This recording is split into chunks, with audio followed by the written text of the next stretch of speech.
22 लाख जितने विद्यार्थियों के एग्जाम हो जाए। বিক্ষোভে যখন উত্তাল দিল্লি এবং এর দাবানল ছড়িয়ে পড়ছে ভারতের বিভিন্ন রাজ্যে, ঠিক সে সময় দিশেহারা হয়ে গভীর রাতে ভিডিও বার্তা দিয়েছেন দেশটির প্রধানমন্ত্রী নরেন্দ্র মোদী। প্রশ্নপত্র ফাঁসের বিরুদ্ধে আরও কঠোর আইনি পদক্ষেপের আশ্বাস দেন ভিডিও বার্তায়। এমন প্রেক্ষাপটে সামাজিক যোগাযোগ মাধ্যমে প্রশ্ন উঠেছে, তবে কি ক্ষমতার মসনদ হারাতে পারেন এমন আশঙ্কায় মধ্যরাতেই ভিডিও বার্তা দেন নরেন্দ্র মোদী?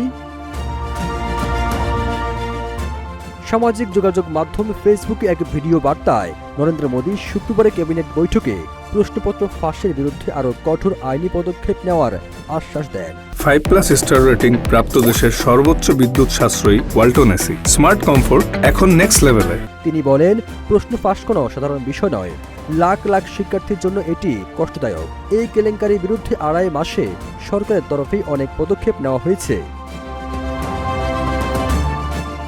ভিডিও বার্তায় মোদী বলেন, প্রশ্ন ফাঁসকারীদের কঠোর শাস্তি দেওয়ার লক্ষ্যে দপ্তরকে ফাস্ট ট্র্যাক আদালত গঠনের নির্দেশ দেওয়া হয়েছে।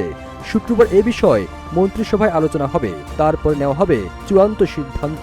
মোদীর দাবি, সোমবার থেকে সংসদের যে অধিবেশন শুরু হবে সেখানে ওই খসড়া বিল পাশ করানোর চেষ্টা করা হবে। এদিকে মোদীর এমন প্রতিশ্রুতির পর বৃহস্পতিবার রাতেই 27 দিনের মাথায় হাসপাতালে খাটে বসে অনশন প্রত্যাহার করেন ওয়াংচুক। এ সময় সঙ্গে ছিলেন কেন্দ্রীয় মন্ত্রী জেপি নড্ডা ও জিতেন্দ্র সিংহ। সোনাম অনশন ভাঙ্গার পর সামাজিক যোগাযোগ মাধ্যমে আরেকটি পোস্ট করেন নরেন্দ্র মোদী। সেখানে সোনাম ওয়াংচুকের চিকিৎসকের পরামর্শ মেনে চলতে এবং দ্রুত তার পুরনো স্বাস্থ্য ও জন ফিরে পেতে দোয়া কামনা করেছেন। সবুজ আলম, ইত্তেফাক।